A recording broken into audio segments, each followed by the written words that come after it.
Frères et sœurs dans le Christ, bonne année. Frères et sœurs dans le Christ, grande est notre joie de nous retrouver et de rendre grâce au Seigneur et à tous les saints du ciel, dont les nôtres, les privilégiés, la Vierge Marie et Saint Joseph. Pour vous tous qui êtes ici, qui depuis des lustres manifestez votre fidélité au Christ, à sa mère et à son père adoptif Saint Joseph, que le Seigneur lui-même vous le rende au centuple. Applaudissez pour vous-même.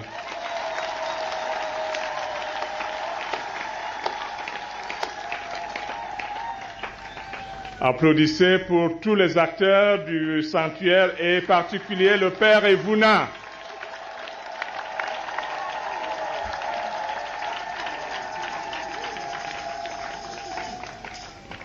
Chers fidèles du Christ et dévots de Marie, bonne année encore. Ce jour est un jour de grâce, d'immense grâce, car nous fêtons Marie, Mère de Dieu, ce qui veut dire que nous fêtons Saint Joseph, Père adoptif de Dieu, et aussi nous fêtons Élisabeth, la parente de Dieu. Nous fêtons les anges et les archanges de Dieu.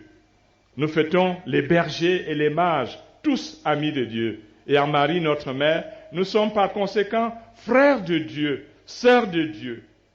Oui, nous fêtons frères et sœurs de Dieu.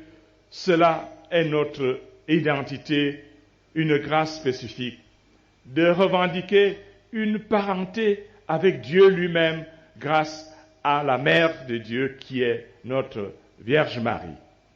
Cela veut dire que par Marie, la consanguinité avec Jésus s'élargit et touche chacun de nous. Soyons donc dans l'allégresse et que chacun de nous chante avec elle le Magnificat en disant haut et fort, le Seigneur fit pour nous des merveilles. Ce jour donc, Marie, Mère de Dieu, accueille Jésus, le Sacré-Cœur, ici dans ce sanctuaire. Cet accueil donne toute la symbolique de l'accueil que Marie a toujours réservé à Jésus. Souvenons-nous à l'Annonciation, par la conception virginale, Marie a accueilli celui qu'on appelle Jésus, le Sauveur. Et à la visitation auprès d'Élisabeth, Marie accueille Jésus et grâce à la révélation d'Élisabeth, on l'appelle Seigneur. Par son Magnificat, Marie accueille Jésus et elle parle de sa merveille que fit pour elle le Seigneur. Jésus, sa merveille. Et sur le chemin du temple, Marie accueille Jésus, son enfant, perdu et retrouvé. Et au temple, avec le patriarche Siméon, Marie accueille Jésus, le Messie, tant attendu. Et tout au long de sa vie, Marie accueille Jésus comme celui qui vient prendre soin des hommes, comme le sauveur, le dépanneur, qui nous sauve des pénuries diverses, des esclavages, des maladies, des possessions et de la mort. Et sous la croix, Marie accueille Jésus comme le serviteur souffrant, celui qui se donne en sacrifice, la victime pascale, qui sauve le monde du péché et le délivre des chaînes de l'esclavage du mal. Marie accueille encore son Seigneur, le ressuscité, dans les lumières de la Pentecôte. Voilà pourquoi ce jour, aujourd'hui chez nous, ici à Simalène, c'est un grand jour, parce qu'il réactualise toute cette hospitalité généreuse que la Vierge Marie a offerte à Jésus et que nous accueillons ici solennellement sous le nom du Sacré-Cœur. Oui, notre Mère Marie est Mère de Dieu, est aussi la Mère du Sacré-Cœur. Marie, Mère du Sacré-Cœur. Marie est la Mère du Sacré-Cœur par sa maternité effective. Marie est disciple du Sacré-Cœur par son cœur immaculé et sa fidélité. Marie est servante du Sacré-Cœur par sa vie donnée. Avec Marie, nous sommes frères et sœurs du Sacré-Cœur. disciples du Sacré-Cœur, servantes et serviteurs du Sacré-Cœur. Jésus, le Fils de Dieu vivant, s'est incarné dans le sein de Marie pour refaire la terre. Nous sommes, grâce à lui, les hommes et les femmes de la création renouvelée. Dans son immense amour et sa miséricorde, Dieu nous a unis dans le Christ, cœur sacré, pour que nous continuions la mission de son Fils bien-aimé dans ce monde. Et à la suite de Marie, mère de l'évangélisation, et de Jésus au cœur d'amour, annonçons donc la bonne nouvelle. Annonçons la bonne nouvelle du salut à son peuple. Annonçons la joie, la délivrance. Ne soyons pas tristes, véhiculons, diffusons la joie qui vient du Seigneur. Et continuons avec force et courage et espérance la nouvelle création dans notre pays, dans nos cités, dans nos familles. Nous sommes des porteurs de la délivrance.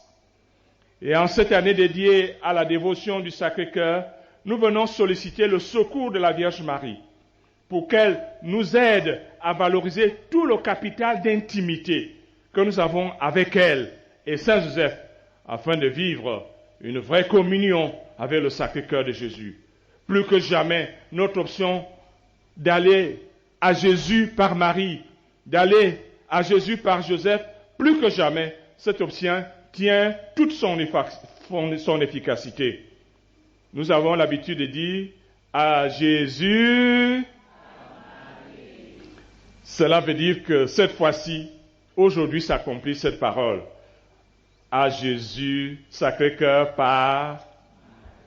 Fort donc de cette énergie spirituelle reçue de nos dévotions multiples, nous devons être ces hommes et ces femmes de bonne volonté, qui, fidèles à Jésus comme Marie, veulent le bonheur du genre humain, qui construisent la paix, qui veulent la fraternité et construisent l'unité, qui veulent le progrès et construisent le progrès. Notre Mère du ciel est au service du plan de Dieu, du dessein du salut. Elle prend soin de l'humanité, elle sert la délivrance des pécheurs, la guérison des malades que nous sommes, elle sert la protection des hommes, elle chasse loin de nous le mal et l'esprit du mal. Comme elle, efforçons-nous donc d'être ces hommes et ces femmes de bonne volonté qui donnent leur vie pour le salut des hommes.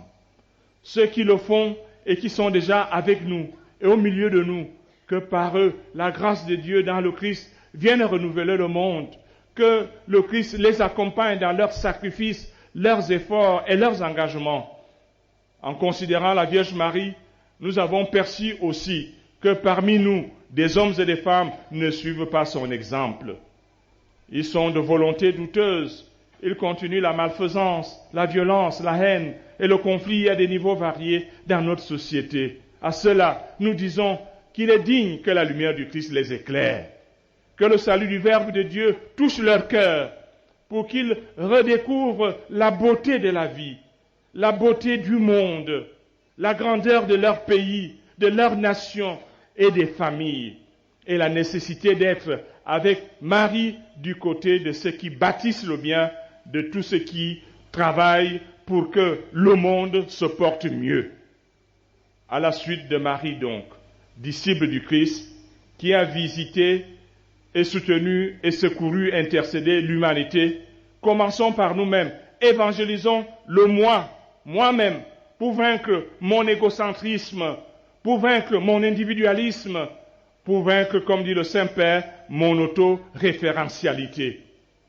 Évangélisons aussi la relation interpersonnelle, la relation à l'autre, pour retrouver les chemins de l'amitié, de la confiance, de la solidarité avec Marie, la mère de l'Emmanuel. Évangélisons la famille pour que s'épanouisse à l'intérieur de la famille un véritable amour, le sens de la vie, de la saine parenté, la consanguinité bienveillante, la société et la tribu, pour que vienne l'amour du prochain pour une fraternité sans frontières, une nation de l'unité et de la paix.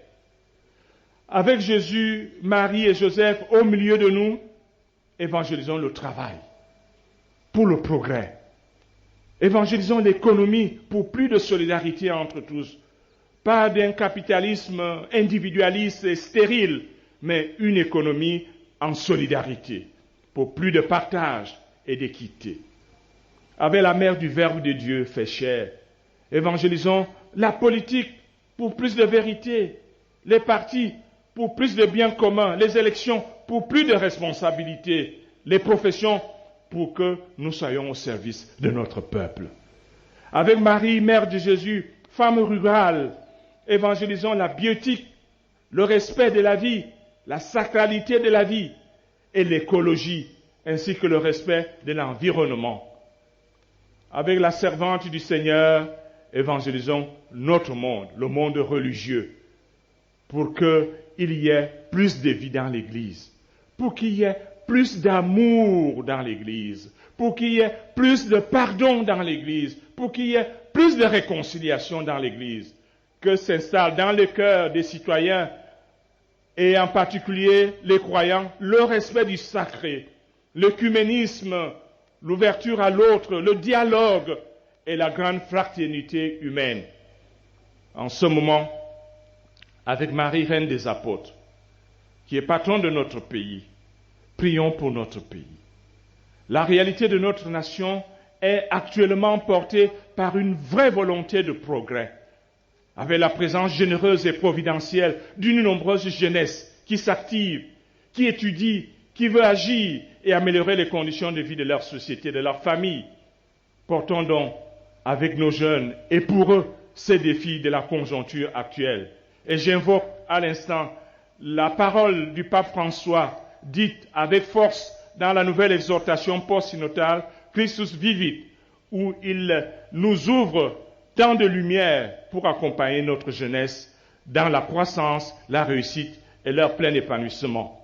Soyons à l'écoute et au service de cette jeunesse qui aspire au progrès, à la paix, l'amitié, à la créativité, l'innovation, et efforçons-nous d'étirer ceux de nos enfants qui, pour des raisons diverses, sont plongés dans la drogue, dans la négligence, dans la volonté de s'autodétruire. Aidons-les à retrouver la joie de vivre et le combat pour leur propre épanouissement.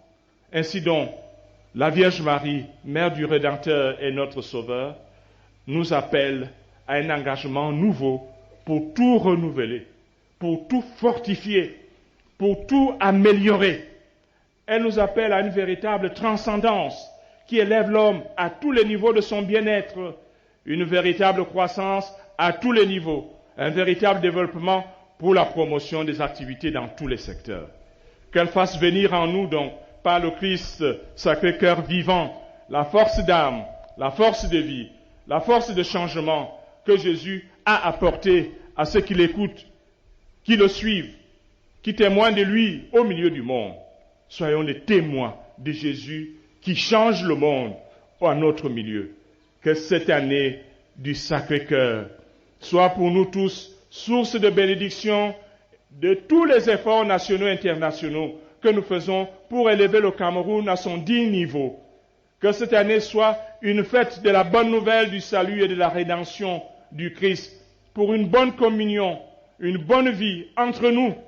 Prions avec Marie, la mère de la vie, afin qu'elle intercède pour l'avènement de la vie en abondance chez nous et dans le monde.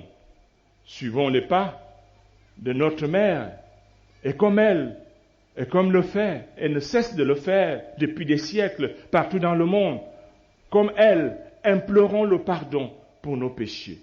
En ce premier jour de l'an où nous accueillons le Sacré-Cœur de Jésus, en ce sanctuaire à vocation nationale et internationale, implorons le pardon de Dieu en Jésus-Christ pour tout le sang versé dans les violences fratricides que nous venons de subir dans notre pays.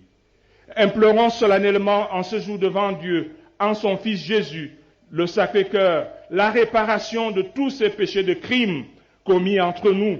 Implorons la purification de tout le mal, malheur et malédiction contractés par ces haines et ce sang versé et ces violences fratricides. Oui, que le Seigneur Dieu, en Jésus-Christ, purifie notre pays de toute souillure, que tout soit purifié dans le sang précieux de Jésus-Christ, Christ, l'agneau de Dieu qui enlève le péché du monde, et que tout soit converti pour un nouveau départ en grâce abondante, santé, bénédiction, croissance, joie, fraternité, liberté pour tous, fécondité d'amour, développement progressif. Oui, que tous les citoyens retrouvent l'amour de leur cher et beau pays, le Cameroun, aujourd'hui et pour les siècles des siècles.